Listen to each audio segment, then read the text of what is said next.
Hello, friends. Good morning, good evening, wherever, whenever that you may be tuning in here. This is Yonks with the DAO Hack, and joined with some fellow friends here. We've got NF Thinker and Mrs. Yonks. Welcome, everybody. Hello, hello. Thanks for having me.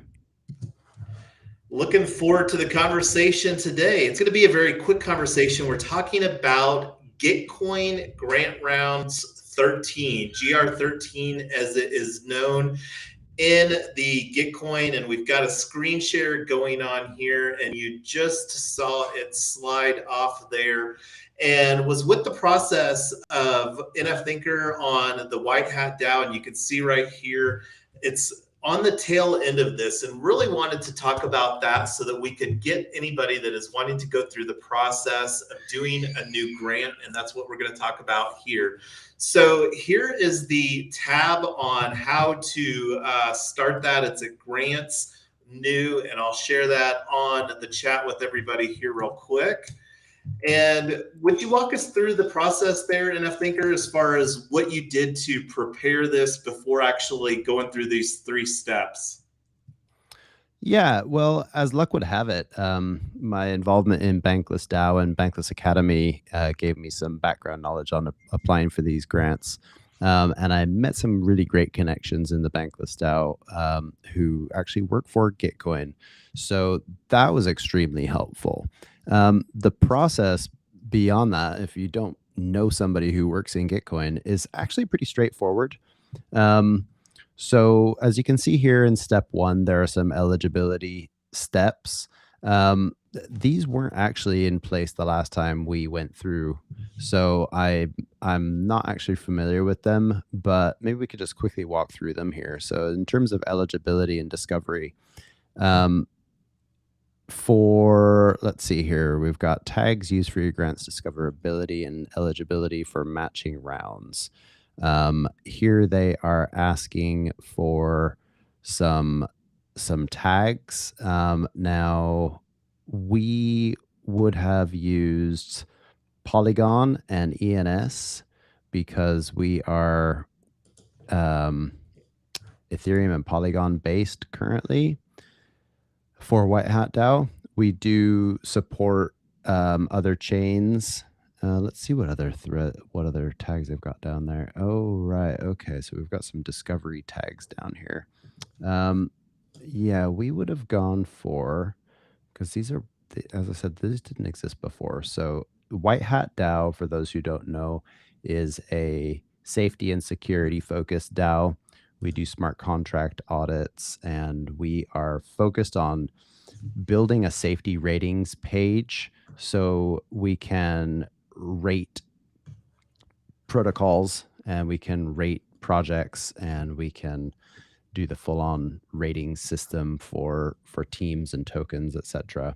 And this is what we're raising money for. We're also doing some learning initiatives. So in here, we probably would have put security as one of them, and NFTs would also be an appropriate tag because we do the security for NFT projects. And when I say security, I mean looking into smart contracts and making sure they're safe. Project stage. So this is required. Yes, this project has raised external funding, or no, it hasn't. We hadn't at that point in time, so we would have put no. You can put yes. If you put yes, it's just being upfront and honest about whether or not you have outside investors. Now, if you have earned money from a client by doing client work, that's not the same thing as having an external funder. That would be like if a VC fund has invested in you, or if you have an external investor who's expecting some sort of returns on your gains. That's what they're asking there. And then under region, we ended up putting Oceania because one of our contributors happens to be there. And that's, I suppose I would like to see them actually put DAO in there as a region, because I mean, currently I'm in the UK and you're somewhere in the US, and we deal with people in multiple time zones. So I think, if we could request that from Gitcoin, I think that would be a major achievement. So I'm just going to click through on next there. And here we get to some of the meat and potatoes. Step 2, grant title, pretty straightforward.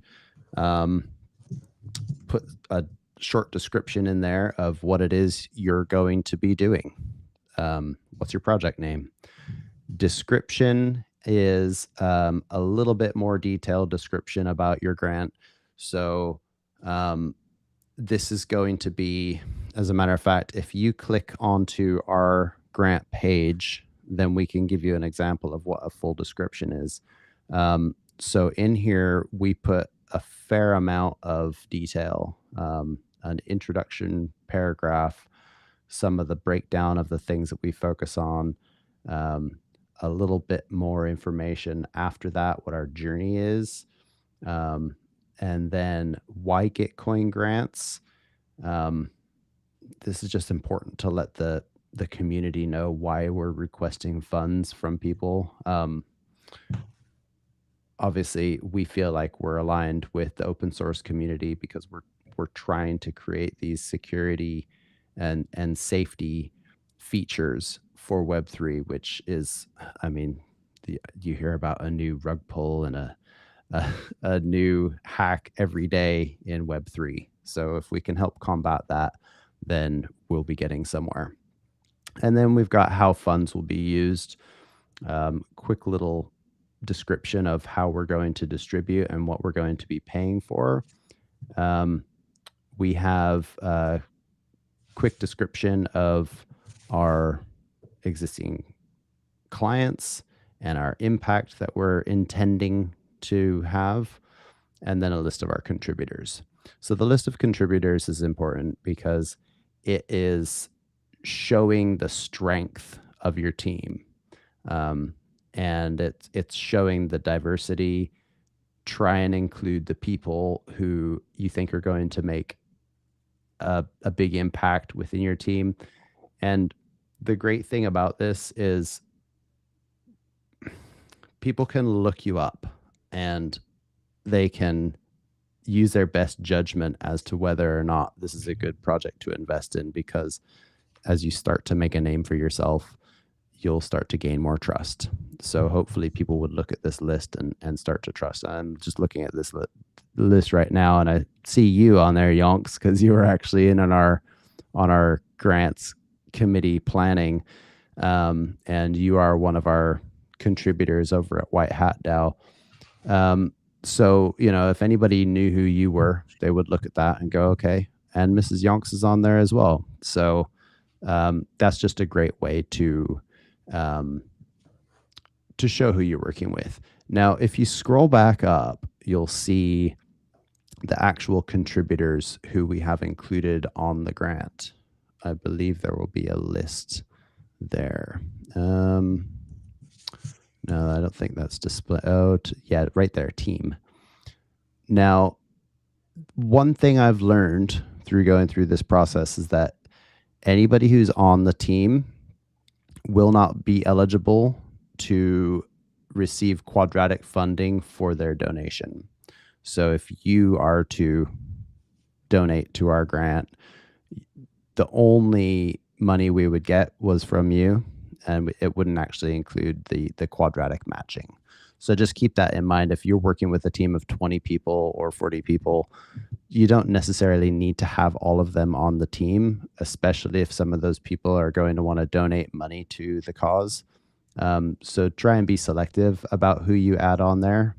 And yeah, so that is pretty much the description. I believe you can add pictures in there and add images into your description as well. We didn't do anything because we didn't really have anything to show at that point in time. But when we update it, then we will be adding some stuff on there. Yeah, so that's amazing. Can you kind of share with us what the process was like for drafting that? Was that was that community driven, or was that something that you primarily did, or a smaller subset of people? I'd really love to have a better understanding of what that process looked like. I think, well, so the way it happened with White Hat DAO is, personally, I sat down and I took some of the documents that White Hat himself had created, and I sort of turned it into that user journey, or project journey, and I turned it into, I kind of formatted it in a way that made it easily readable.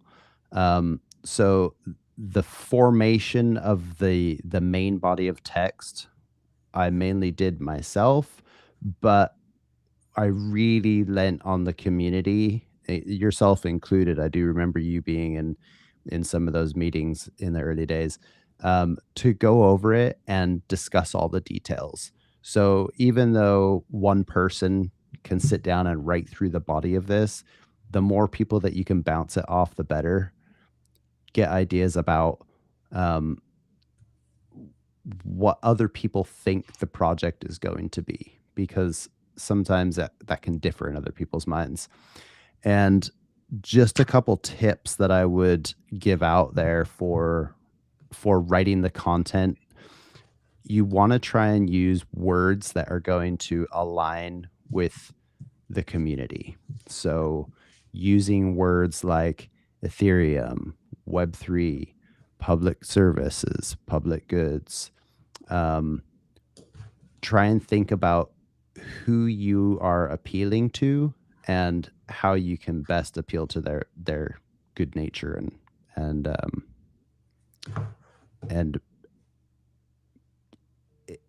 increase your visibility to as wide of an audience as possible. No, that makes sense. You have to definitely understand who is, because again, the point of this isn't just to get approved, but also receive some funding. So that's very, very well said. And obviously, the fact over here that White Hat DAO has had 222 contributors just speaks volumes as far as the appeal that was done for the creation of the story behind this grant rounds. So how does it work? Because this GR13 is getting ready to close here, I think in 24 hours, or I'm not exactly sure what the time frame is. What does this process look like on future grant rounds? Is that something that you can speak to?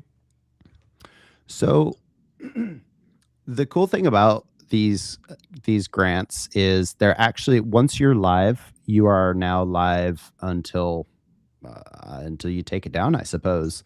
The Bankless Academy grant, which I helped out with, I believe the first one I helped out with was GR11, and now we're on GR13. So that was 2 epochs ago, and they're still going. Every time a grant round comes around, all you really need to do is make sure your data is updated. And because these are evergreen grants, that means you can create them at any point in time. So anybody right now can create a grant. You can send it live.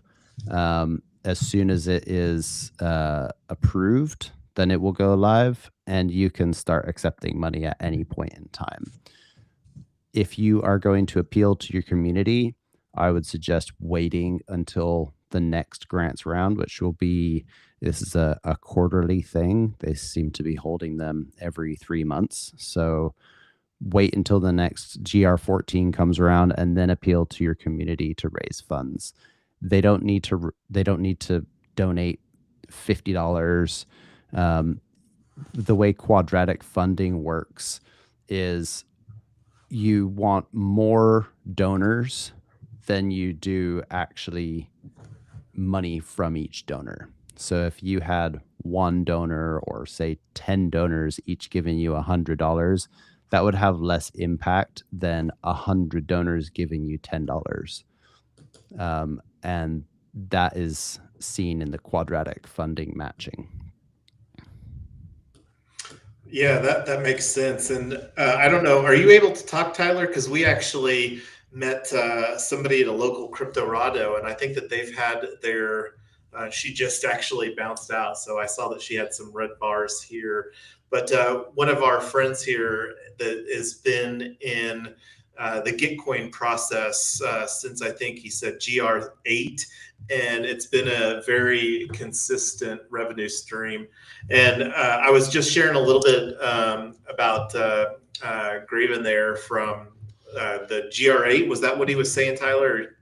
Yeah, he's super interesting. He's actually creating a project that is continuing to evolve in the metaverse, and this has become his primary source of revenue stream. People just think what he and his team are doing is super interesting, and they're continuing to fund it. So he was one of the people who said, once you get a community who feels like you actually delivered what you said you would on your first grant, they'll actually continue to fund you over multiple grant rounds. So that was the first time I'd heard that. I had tended to associate grants with kind of one and done. You're there for a project or to launch a team or whatever. But he said if you keep doing interesting things, people will keep supporting you. Yeah, that is true. And it's interesting when you say if you can prove that you are actually putting the money to good use, people will come back and they'll donate again. They'll say, "Oh wow, they actually came through with that. Here's another $1 or $5 or whatever it is." Now, the talk of evergreen grants reminded me that I was listening to the Green Pill podcast with Kevin Owaki. He's the founder of Gitcoin, I believe, and they were discussing the future of grants rounds. And it turns out that they're looking into grants rounds version 2. And this is interesting in the fact that they're going to be allowing other grants platforms to allow donations within grants within Gitcoin. I don't want to misstate this because I listened to it a couple weeks ago and I was kind of listening to it in passing. But essentially, it seems like a place where you're going to be able to create one grant and you'll be able to accept funding from 15 or 20 or 30 different grants funds, not just Gitcoin. It will be like Aave grants and Uniswap grants and all the other large grants contribution communities out there. So there's some interesting things to come on that. Yeah, and speaking about the Green Pill, here's the YouTube actually was on Bankless, where Kevin Owicki, who is the co-founder of Gitcoin, was talking about Green Pill, and I believe that he wrote a book too called Green Pill. I don't know where to find that, but so have you listened to a couple of episodes of the Green Pill podcast? You said there, NF Thinker. That was actually the only one that I've listened to. And it was really insightful listening to that. He had the grants round team on there, and they were all discussing the current state of affairs and future things to come. But yeah, that is a Bankless podcast. So one of my regular listens for sure. And I just shared that for anybody there on the live stream that might be watching. So that being said, do you have anything else that you would like to share on this process? I'm looking forward to seeing White Hat DAO continue to make contributions within the ecosystem. But I'm going to stop talking and let you answer the question there. Over to you, NF Thinker.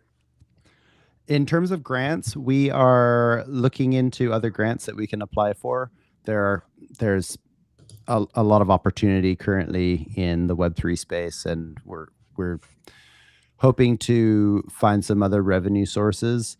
What we're really looking forward to is getting our website live. We are working continuously on new learning courses. We have some people in White Hat DAO who are working on some Solidity courses.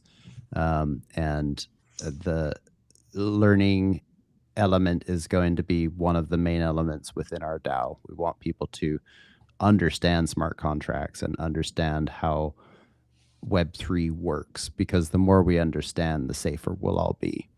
And then beyond that, we want to have our safety rating system up. A safety rating is very time intensive, and it takes a lot of very specific knowledge around smart contracts, and also a lot of due diligence to look into the teams behind the project. And there's more to look at than just an audit. For example, we ran a safety audit on 100 Finance, and the audit came out great. The client was very happy. They went live, and nearly immediately there was a hack, and it had nothing to do with the audit that we ran. It was actually through one of the protocols that they were using, so it was out of our hands. When you run a safety safety rating on something, it's a tricky one, because people need to be able to trust that it's safe, but people also need to realize that there's all of this technology is so new. Everything is vulnerable to a point. Anything that's online can be hacked, essentially. So it is certainly a case of do your own research, make sure that you don't put in more than you can lose. And I hear all these different financial podcasts saying the exact same thing. Don't put more into it than you can afford to lose, because this stuff is all new, and you can't necessarily depend on something as safe as it may seem. But what we're trying to do now is at least put the groundwork in to help people understand, help projects get better. The more safety ratings we do, the more people will understand how they can make better projects themselves. So yeah, more things to come. If anyone listening to this is actually interested in getting involved, then I will send a link to the White Hat DAO server, or actually, if you're on the White Hat DAO webpage there, you can just grab the link to the Discord server from the bottom. If hey, NF Thinker, if people are listening to this and they are interested in hiring you, or potentially talking to you about hiring you for a smart contract audit or whatever other services, how do they do that? Yeah, great question. Thank you. If you go to whitehatdao.com, and at the top of our page, there should be a form that you can fill out. So if you just click on any of those buttons, White Hat DAO service request form, you can go on there.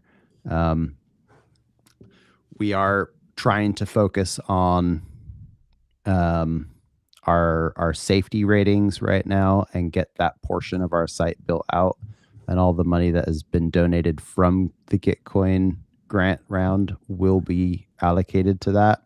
But we have a lot of very capable devs, Web3 devs, UI UX people, and community leaders who are all busy working on projects behind the scenes that can keep us running as well. So yeah, if you are interested, please get in touch. Fabulous. Love it. Looking forward to, again, watching the journey here with White Hat DAO, and feel free to reach out. We Mrs. Yonks and I have both been involved as Genesis contributors, and we're building our own DAOs and not as able to contribute as much, but still love hopping in some conversations, like getting the Gitcoin grant rounds launched. And kudos to you, NF Thinker, for what you've contributed over there. White Hat DAO is fortunate to have you for all that they're building over there. So any final thoughts, Mrs. Yonks, before we wrap this up here today? I think White Hat DAO's mission is probably the most important thing that's going on in Web3 right now. I have listened to so many people talk about heartbreaking stories of they accidentally gave their seed phrase out because they didn't know they weren't supposed to, or they had a very legit looking project that they bought and then they just watched their wallet get emptied out because somebody put a backdoor in their smart contract that somebody didn't know about or didn't check. So I just think what you're doing is just so important. And I think fast forward a few years, the good housekeeping seal of approval is going to be as standard as HTTPS is now for a website. You just wouldn't put your credit card in without some security. And I'm hoping that that's what this project turns into for you guys and for the rest of us, because there's so many of us that just don't understand the technical back end, and having experts that do is really, really important. Yeah, thanks for those kind words. And I think you're right. You know, having that seal of approval is definitely going to mean something moving forward. And the great thing about the Web3 community is that it is a community, meaning that there are more than one. There are other places that we model ourselves off of. And I'm sure there will be places in the future, DAOs in the future, that model themselves off of us. And the more seals of approval that you have on a project, the better it will be. People will be able to trust if they can go and they can see that you've had a safety rating from White Hat DAO and 3 or 4 other safety ratings platforms. So yeah, just having that kind of community seal of approval is going to be worth its weight in gold moving forward. Indeed. And again, looking forward to that. WhiteHatDAO.com had that showed up here earlier, and we'll work on getting the description here. And if you've been on the fence about doing a donation to the Gitcoin grant rounds, there's not very much more time to do that. White Hat DAO is a project, and that's one of the things I'm going to try to get figured out here between now and our community call starting in 45 minutes, which I need to prepare for. So thank you again, NF Thinker, for being on here today, and hopefully somebody will find some value in this video when they are looking to prepare their own application for the Gitcoin grant rounds. And we like to say we're just getting started here, and we believe that very much. So thank you again, NF Thinker. Thank you for your continued support, Yonks and Mrs. Yonks, and I'll see you around the DAOs. Absolutely. WAGME 2022. It's not too late in 2022 to keep on saying that, right? No, all year. All righty. Have a good one. Thank you, guys. See you later.